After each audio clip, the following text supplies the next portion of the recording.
Pemirsa, Arif Nugroho dan Bayu Hartoyo, dua pelaku tindak asusila disertai dengan pembunuhan terhadap remaja F di sebuah hotel di Jakarta Selatan, serta kasus penyuapan kepada anggota Polrestro Jakarta Selatan. Saat ini sudah mendekam di Rutan Kelas 1 Cipinang. Lalu seperti apa profil dari Arif Nugroho? Berikut kabarnya.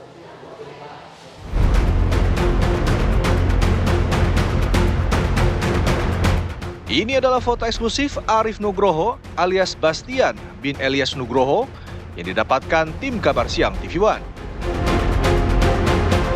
Arif Nugroho tampak memakai baju berwarna oranye. Saat ini, Arif sudah mendekam di Lapas Kelas 1 Cipinang. Sesuai dengan alamat di KTP, Arif Nugroho tinggal di Kebayoran Baru, Jakarta Selatan. Arif Nugroho melanggar Undang-Undang Perlindungan Anak Pasal 76J, Undang-Undang Republik Indonesia Nomor 35 Tahun 2014. Tim TV One mengabarkan.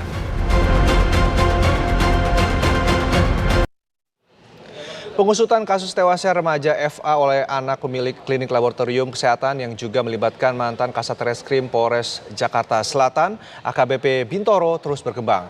Tak hanya delik kekerasan seksual, pembunuhan, dan penyuapan, tetapi dugaan tindak korupsi hingga obstruction of justice atau perintangan penyidikan kini mencuat dan perlu didalami oleh polisi.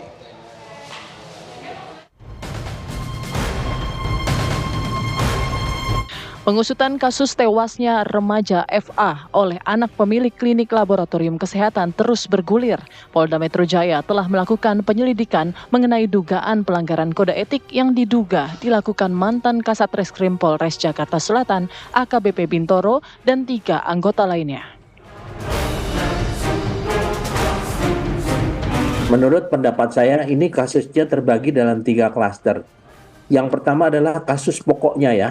Kasus pokoknya yang melibatkan 2 orang tersangka, yaitu diduga melakukan pelanggaran, yaitu penggunaan narkoba, kekerasan seksual yang mengakibatkan matinya orang, anak di bawah umur ya, dan perempuan, kemudian juga pembunuhan, dan satu lagi adalah perintangan penyidikan. Karena melalui penasihat hukumnya berusaha untuk menghentikan penyidikan atau SP3. Ini yang menyebabkan kasus ini lama ya. Kemudian di sini juga mungkin perlu juga didalami kemungkinan adanya sindikat prostitusi online ya. Karena bagaimana mengenal kedua korban itu tentunya perlu didalami kembali. Karena saya tidak melihat untuk kasus ini dimasukkan ke dalam salah satu dakwaan. Kemudian yang kedua adalah klaster kasus penyerta yang melibatkan penyidik ya, yaitu 4 orang yang sedang dilakukan penyidikan. Ini tentunya dugaannya adalah obstruction of justice, penyalahgunaan wewenang, dan korupsi ya. Karena kalau memang betul bisa dibuktikan adanya gratifikasi, maka itu masuk dalam tindak pidana korupsi. Klaster yang ketiga yaitu kasus penyertaan yang dilakukan oleh penasihat hukum yang bersangkutan ya, yang diduga berusaha untuk melakukan obstruction of justice, kemudian juga melakukan penggelapan, penipuan terhadap kendaraan yang dijual ya, daripada pelaku dan juga korban, kemudian juga TPPU. Sementara Komnas Perempuan menyoroti adanya pelanggaran terhadap undang-undang, yakni tidak diberikannya hak atas informasi dan pendampingan terhadap keluarga korban.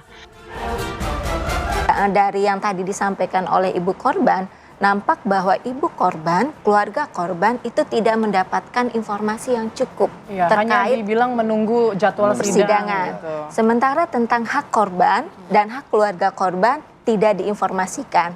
Jadi keluarga korban ini berhak atas penguatan psikologis dan juga karena ada anak ya, anak itu juga berhak atas fasilitas kesehatan maupun keberlanjutan pendidikan jika dia sudah sekolah. Nah, UPTD-PPA memfasilitasi agar keluarga korban mendapatkan penguatan psikologis, memahami hak-haknya, dan terinformasikan. Termasuk dengan misalnya kasus ini sampai mana. Bagaimana dengan posisi dia nanti di persidangan, apa yang harus disampaikan, kepentingan hak korban seperti apa. Itu yang menjadi catatan di dalam kasus ini. Saat ini berkas kasus pembunuhan ini sudah lengkap dan segera akan dilimpahkan ke pengadilan. Tim TV One mengabarkan.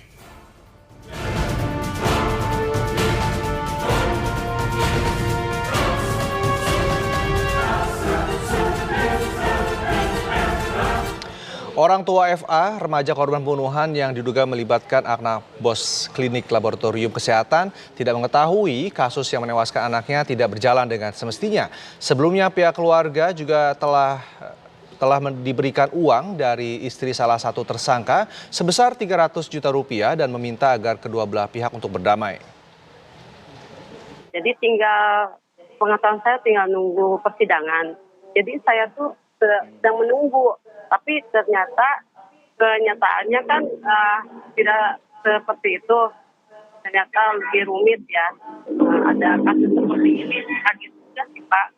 Pada saat mereka datang ke rumah Bu Yeni, lalu ada niat baik lah ya, mungkin untuk berdamai, memberikan santunan. Ada nggak permintaan lebih spesifik untuk mungkin meminta pihak keluarga mencabut laporannya, begitu? Ada nggak Bu Yeni?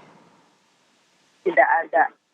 Cuman berkeluarga saja.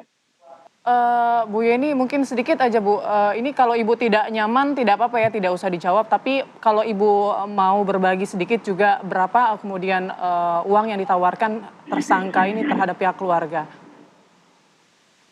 Ya, 300.